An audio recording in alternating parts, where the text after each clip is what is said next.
वज़ीर आज़म शहबाज शरीफ से तुर्क वज़ीर ख़ारजा और वज़ीर दिफ़ा की मुलाकात। नायब वज़ीर आज़म और वज़ीर ख़ारजा इसहाक़ डार, वज़ीर दिफ़ा ख्वाजा आसिफ, फील्ड मार्शल आसिम मुनीर, कौमी सलामती के मुशीर लेफ्टिनेंट जनरल आसिम मलिक और दीगर आला हुक्काम भी मौजूद थे। दोनों ममालिक के दरमियान कायम बरादराना ताल्लुकात को स्ट्रेटीजिक शराकतदारी में तब्दील करने का इरादा। गज़ा और ईरान के तनाजुर में दोनों ममालिक के दरमियान करीबी रवाबित की ज़रूरत पर जोर। वज़ीर आज़म शहबाज शरीफ ने तुर्क वफ़द का खैर मकदम करते हुए पाकिस्तान और तुर्की के दरमियान दरीना बरादराना ताल्लुकात का जिक्र किया, जो मुश्तरका तारीख़, सकाफ़त और बाहमी एहतराम पर मबनी हैं।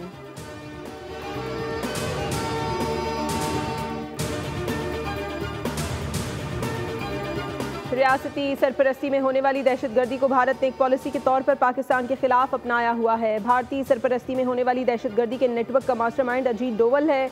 अमेरिका और कनाडा समेत कई ममालिक भारतीय रियासती दहशतगर्दी का एतराफ़ कर चुके हैं। DGISPR लेफ्टिनेंट जनरल अहमद शरीफ चौधरी का अल जज़ीरा TV को खुसूसी इंटरव्यू। कहा, भारत पाकिस्तान में दहशतगर्दाना कार्रवाइयों की हिमायत और माली मुआवनत कर रहा है। फितना अल खवारिज का इस्लाम, इंसानियत, पाकिस्तान या पाकिस्तानी रिवायात से कोई ताल्लुक़ नहीं। फितना अल हिंदुस्तान की इस्तिलाह पाकिस्तान में उन दहशतगर्दों के लिए इस्तेमाल होती है जिन्हें भारत की हिमायत हासिल है। भारत सियासी क़यादत मुतअद्दिद मौक़े पर पाकिस्तान में दहशतगर्दी की पुष्पनाही का एतराफ़ कर चुकी है। पाकिस्तान का HP प्रोग्राम महफूज है, कोई उसे निशाना बनाने की जुर्रत नहीं कर सकता।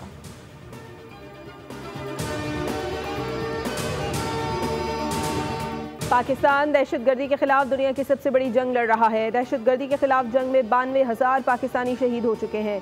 Chairman peoples party Bilawal Bhutto Zardari का भारतीय सहाफ़ी को इंटरव्यू। पाकिस्तान ने किसी ग्रुप को भारत पर हमले की इजाज़त नहीं दी। बरे सग़ीर में दहशतगर्दी की जड़ें अफगानिस्तान के माजी से जुड़ी हैं। अफगानिस्तान में मुतहरिक जिहादी ग्रुप अलकायदा समेत दीगर जिहादी तंजीमों का हिस्सा बने। जो हुआ वो माजी था।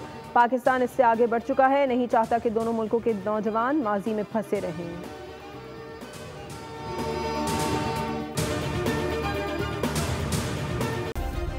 सब्सक्राइब करें और बेल दबाएं ताकि कोई खबर रह न जाए।